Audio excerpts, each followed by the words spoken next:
Y'all, work-life balance is a myth.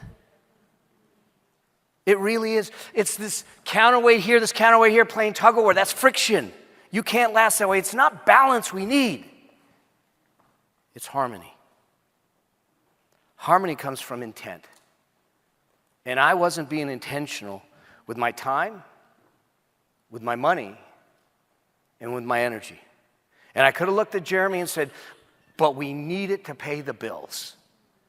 And he said, he would have looked back at me. If he understood what profits were at 6 years old, he literally would have looked back at me and said, I don't care about your profits. I care about your presence. So I knew I had to do something different. That was the birth of the money machine.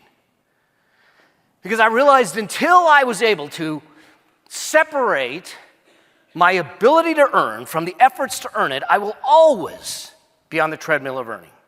Always. And there had to be a way to separate it, but no one's talking about it. No one's giving us the conversation. In fact, they talk about, how many of you heard say, you need multiple income streams? Oh yeah, so now they want you running on 2 treadmills? No, there's a different way to look at it, but I had to explore it. This is the beginning of my obsession. It wasn't for the money. It was for the time. It was for me to control the moments. It was for me to be able to say I have a choice in each moment.